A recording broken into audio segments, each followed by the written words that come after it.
So I'm going to start by talking about me, which kind of always starts there.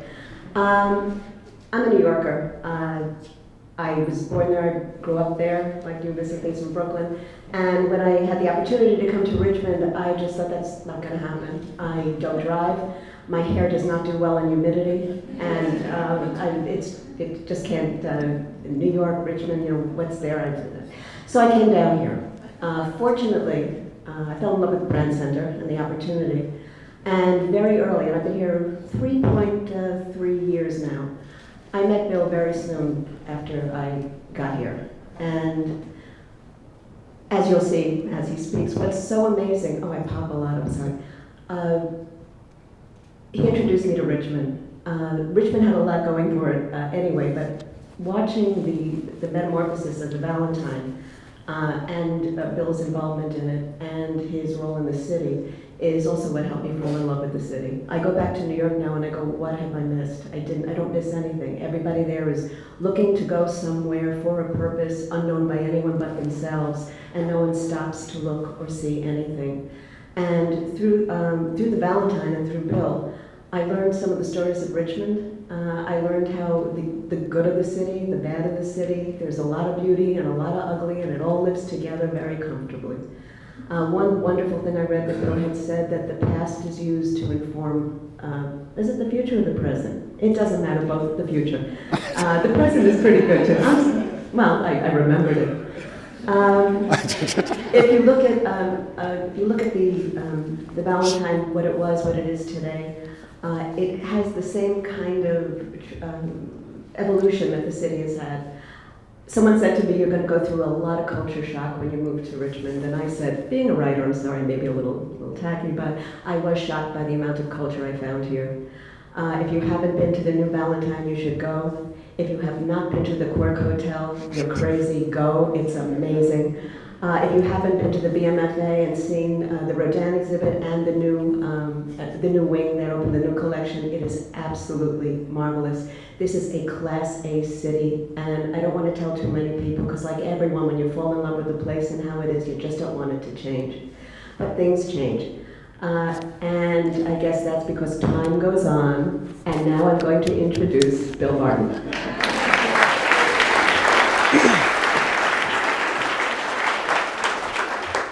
It's great being with you this morning. What is it about this damn town?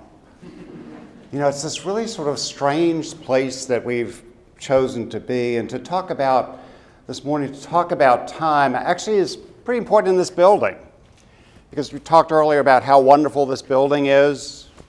Where's oh, here. We've talked earlier about how wonderful this building is. What we don't talk about is what this building can mean for other people who had to experience it. In the Valentine Museum collection, there are 2 doors from this building. I got this. There are 2 doors that are in our collection from this building. One door says whites only. One door says coloreds only.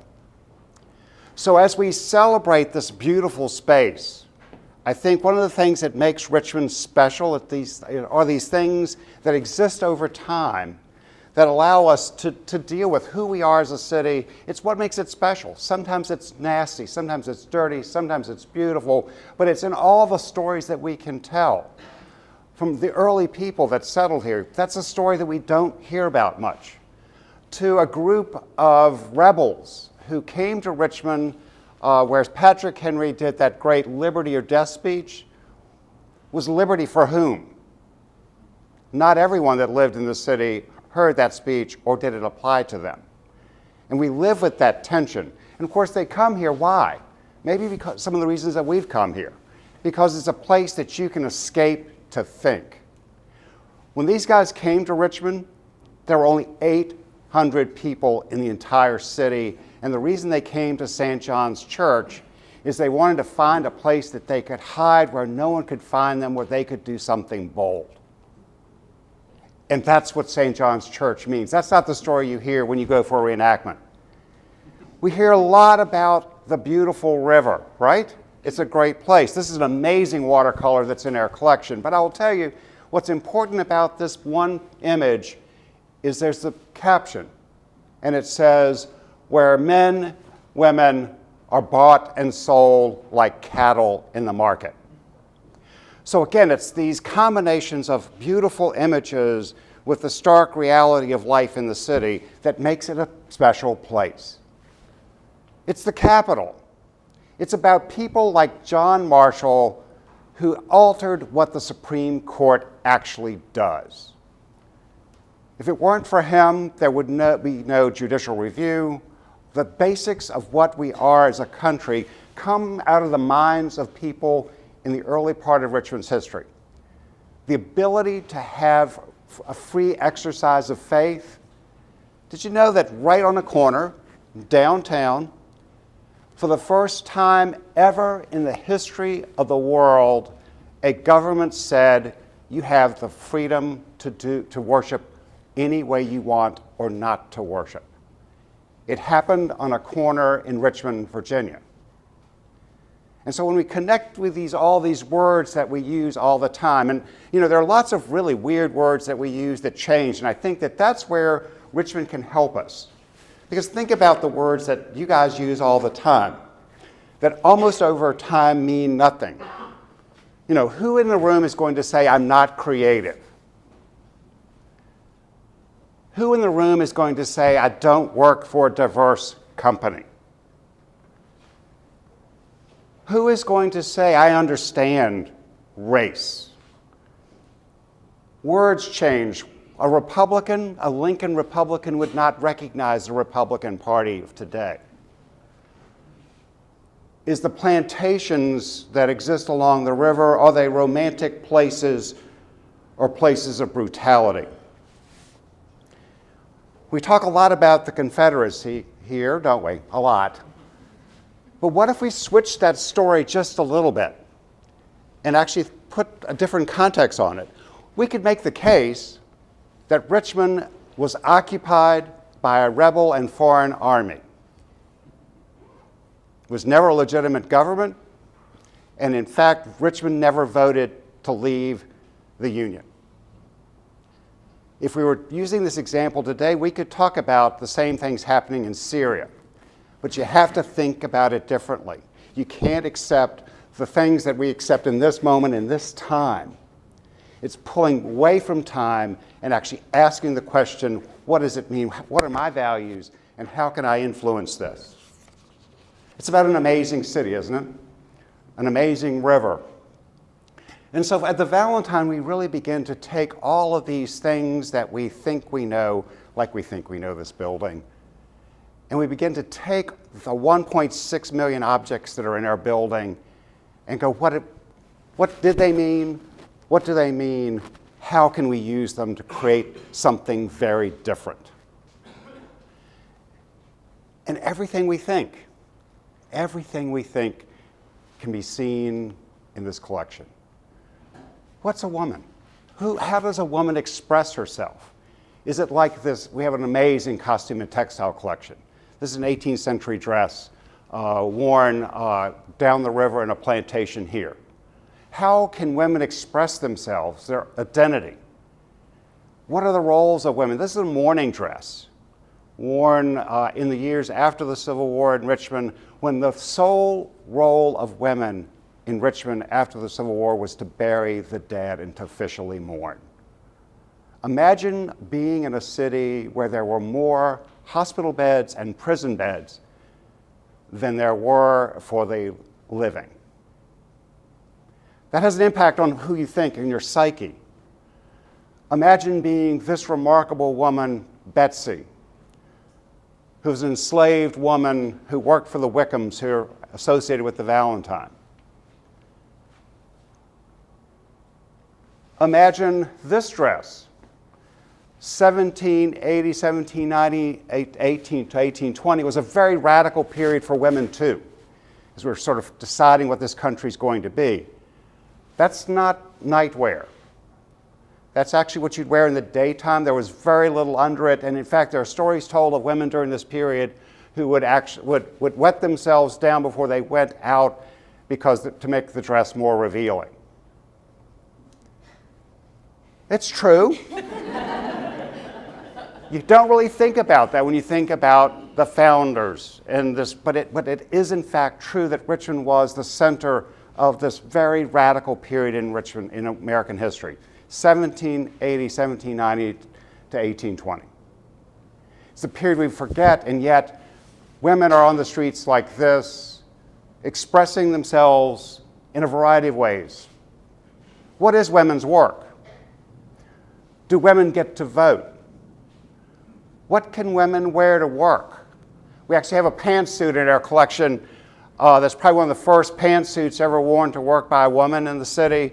We know because she was sent home by her boss. She was the fashion buyer. She redefined what a woman's role and job is. Where can women work? Can women actually serve in the military? What does your hair say about who you are?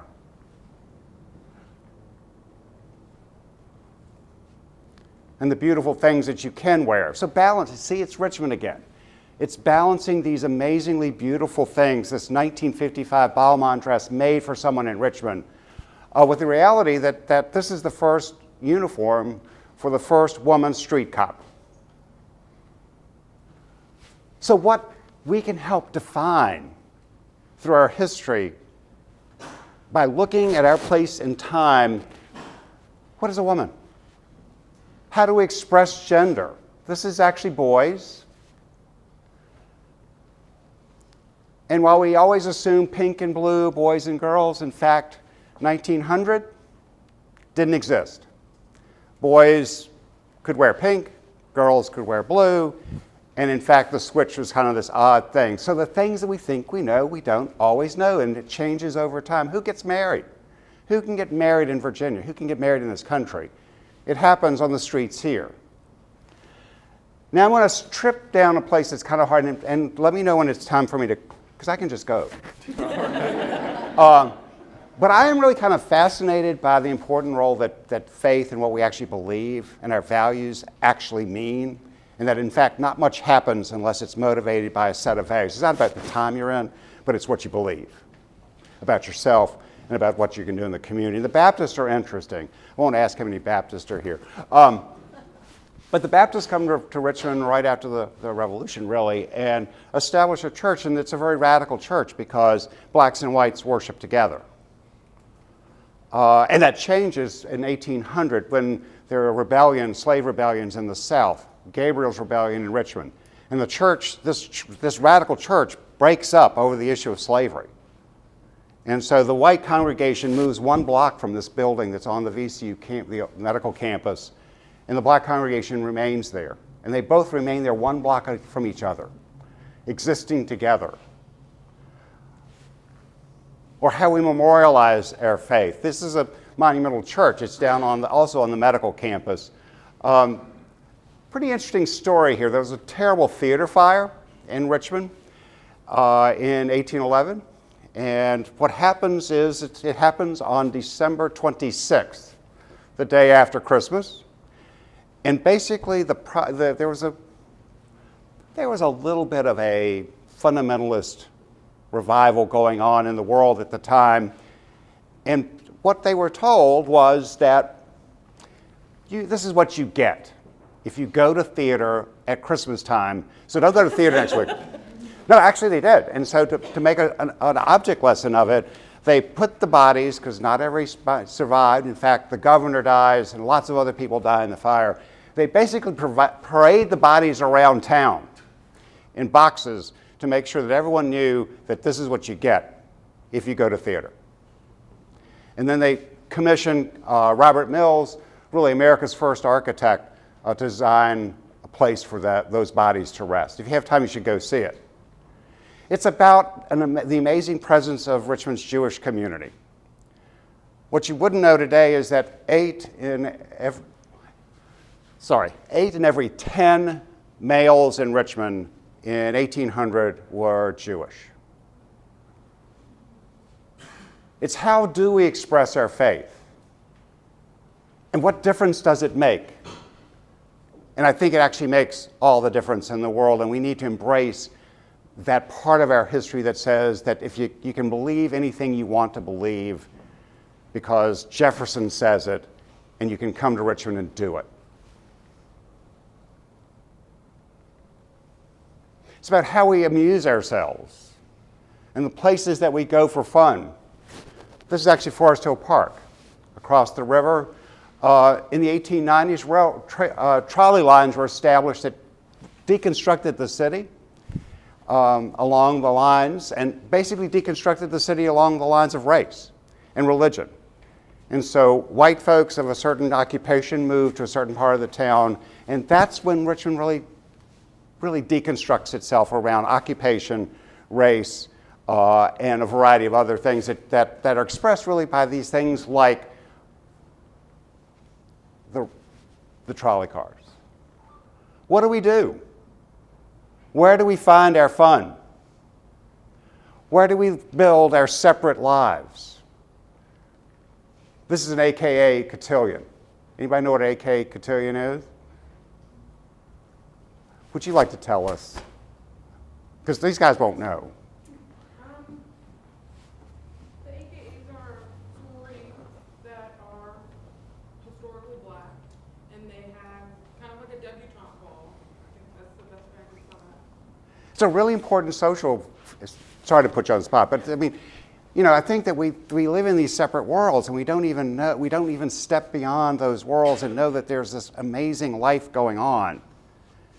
And we can find that in Richmond. That's what you find in Richmond. It's also about NASCAR.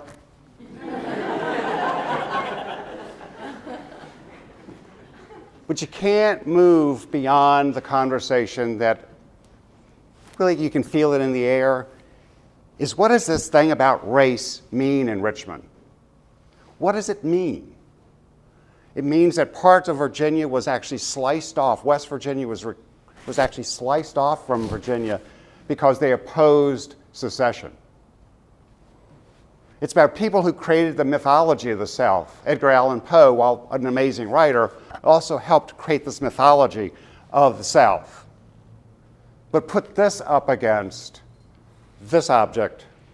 This is James Armistead Lafayette, a slave hired out of Richmond during the American Revolution, was a spy for Washington and Lafayette, and basically provides the intelligence back that leads to the victory at Yorktown. You know that story? You don't know that story. It's a Richmond guy. And when Lafayette comes to Richmond at the end of his life to visit Richmond, who is sitting on the welcoming platform downtown when the carriage rolls in? It's James Armistead, who'd been given his freedom because of his service to the country, and John Marshall, the Supreme Court Justice. That's a story, that's the tension of Richmond that you don't see.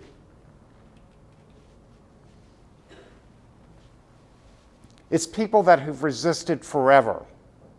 It's Box Brown, who, against all odds, put himself in a box and shipped himself north, leaving his family, hoping to bring the rest of them with him. Became a leading advocate in the northern states for abolition.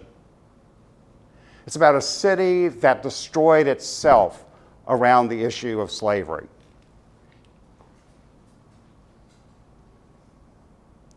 It's about that Capitol downtown. What would Jefferson have thought of this building that he designed and built that became the capital of the Confederacy? What would he think about that? So when you go to that Capitol, you can feel all that stuff. And a lot of the energy that you feel about this city, you're probably not even aware, because that's the stuff that's kind of coming at you that makes the place interesting, exciting, and it's not Austin. Because this is real, and a real history that we can tell. It's actually Lincoln coming to the city. This story was not even told by Richmonders until very, very recently. The notion that Lincoln came into the city as the city was burning. And anybody been to Bottoms Up? Bottoms Up Pizza? Okay. So imagine the President of the United States and his son coming up the river. They get trapped on a barge in the middle of the river. They walk across a small wooden bridge right about, I guess Lincoln's coming from Bottoms Up. Because in fact, that's where Lincoln came into the city. And imagine the President of the United States not being greeted by anyone and walking through the city, and finally the word arrives that the President, the Liberator, has arrived on the streets of Richmond. That's exciting news. And it finds its expression in a variety of ways. Imagine being on the first integrated jury ever impaneled in Virginia. This group was pulled together for the trial of Jefferson Davis. Imagine going in and voting for the first time. Imagine going to school for the first time. Imagine this. A young business owner, Shockoe Bottom, banner up, celebrating Lincoln for an Emancipation Day parade. When you go down to Shockoe Bottom, you're not going just for the party, but everything that's happened in that bottom happens to you. It's why the music might be okay. It's why the drink tastes differently. Because it's not in that moment, it's not this time, it's all time. It's about spies and statues and memory. This is the Lee Monument going up. But this town loved that stuff because it couldn't deal with the reality of what it created during the Civil War. So you have to create an alternative, a narrative that makes sense, right? If something is so horrible, what you do to yourself and what you do to other people is so horrible, you have to come up with a way of dealing with it. And so what Richmond did is we put monuments up to everything, and it became like a religion. It became the religion of the lost cause. And this is kind of my favorite object, one of my favorite objects in the collection. Children were used to carry the Lincoln's, I'm going to call Lincoln no matter what, the Lee statue from the railroad station to its location on Monument Avenue. Children were used because it was an honor. Then the rope was cut up, and every child that helped got a piece of the rope. And it became a sacred object for families that were passed down from generation. That's what distorts you. That distorts you, but it also makes an interesting dialogue for folks that move here today. It's about how we treat our landscape. There's a lot of discussion these days about what goes on in Shockoe Bottom and what should happen in Shockoe Bottom. Well, this is a picture you don't see all the time. This is a picture of a 7-story trash heap that's right where Lumpkin's jail was located. And the building that's sitting on top of that trash heap is the White House of the Confederacy. That trash heap was there until they built I-95. It's about heroes that emerge in the South. It's also about these constant reminders. Imagine if you, every morning when you went to your job in Windsor Farms, you were greeted at the back door with Aunt Jemima.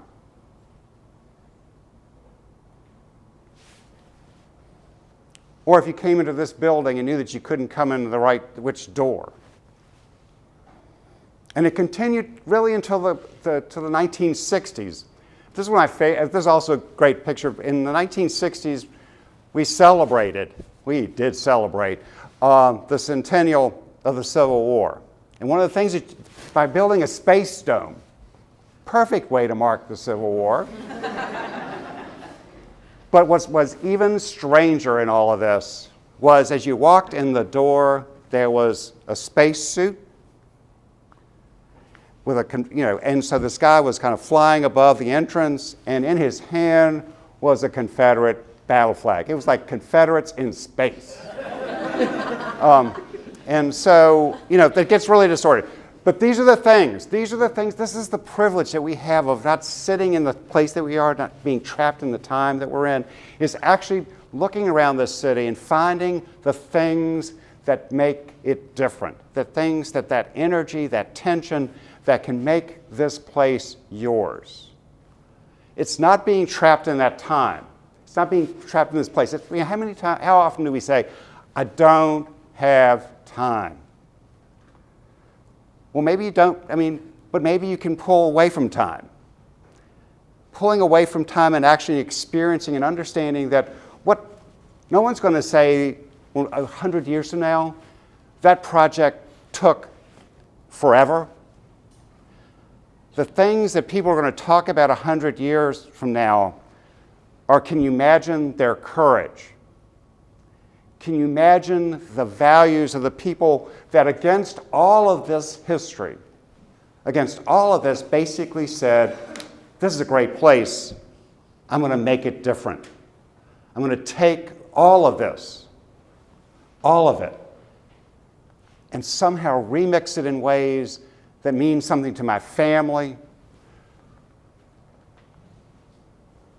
This is actually the site of the Federal Reserve Building. We're going to serve. We're going to do the things that we need to do for each other, and it affects everything. It affects where we are buried, where we get our health care, where we live. It affects everything about us. So at the end of the day, it's not about time. Sorry. It's not about time. At the end of the day, it's about actually finding those things that commit us to integrity and honesty and access and equity and engagement and doing the right thing. It's not about time. As much as I'm supposed to be talking about time, it's not about time. It's about separating yourself from time and understanding that all the words that we use today are going to be gone. But the things that we're going to create in this place, that you're going to create in this place, not because of the time you spend, but the commitment you make to the community. And so it's great to be with you today. I know I've gone on too long because I just do. But thanks for inviting me.